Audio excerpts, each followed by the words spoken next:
In Eidos Montreal's follow-up to 2011's excellent Deus Ex Human Revolution, Thief marks another new beginning for an aging franchise.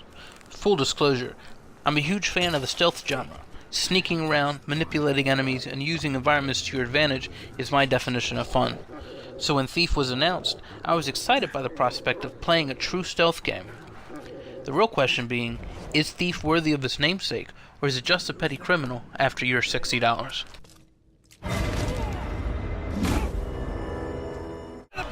The story is a convoluted tale of class warfare and mysticism.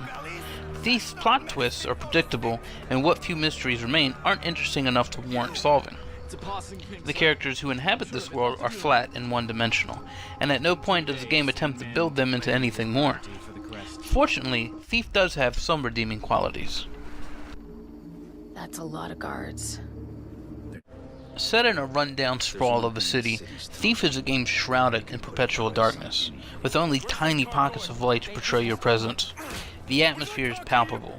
The tensions between the impoverished and the upper class are reaching their boiling point, and the protagonist, Garrett, is a dull and underdeveloped character whose motivations are never really explained. In between the fairly linear missions, Garrett is left to explore a miniature sandbox of a city. The buildings are closely huddled together and give more of a sense of claustrophobia than anything else. Everything is made from stone or wood. Every step you take causes a creak or an echo. This plays right into the hands of a game that is built around stealth.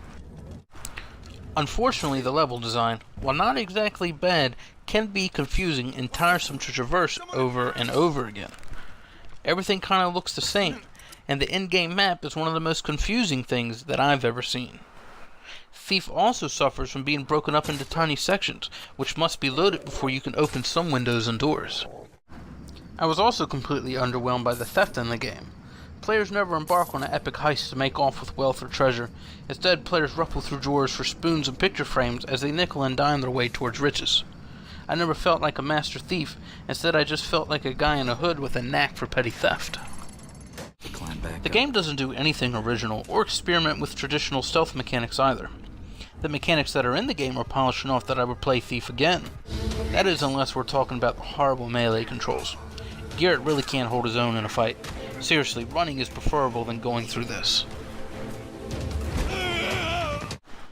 Where Thief really comes into its own is in Eidos' brilliant implementation of light and sound. The game is dark. Everything that isn't lit by flame is bathed in shadow, and it blankets the players in a sense of security. Thief is built on players using those shadows to avoid pesky guards as they accomplish objectives. The upgrade system in Thief is a combination of finding focus crystals lying around the world and cold hard cash. It's pretty straightforward stuff, better gear for picking locks or focusing to hear footsteps. The focus mode is a handy tool for highlighting objects that you can interact with, or traps you should avoid. Again, this game is really dark, and a mechanic like this is necessary if you want to see anything. Thief isn't a joyless experience. Stealth fans will definitely have fun with what the game has to offer, if story isn't important. The bow is a practical weapon, and the various arrow types add a minor complexity to the game. The achievements and trophies are very challenging as well, if that's something that interests you. After my first playthrough, I only had 255 out of 1,000 gamer score. In closing, Thief nails the stealth portions and sets the stage for an enjoyable adventure. But the technical limitations on the development side and some poorly conceived narrative does a lot more wrong than right. Only those in search of a hardcore stealth game should even consider Thief as an option. I give this sneaky disappointment a 6 out of 10. Let's see. Loot stolen, didn't die.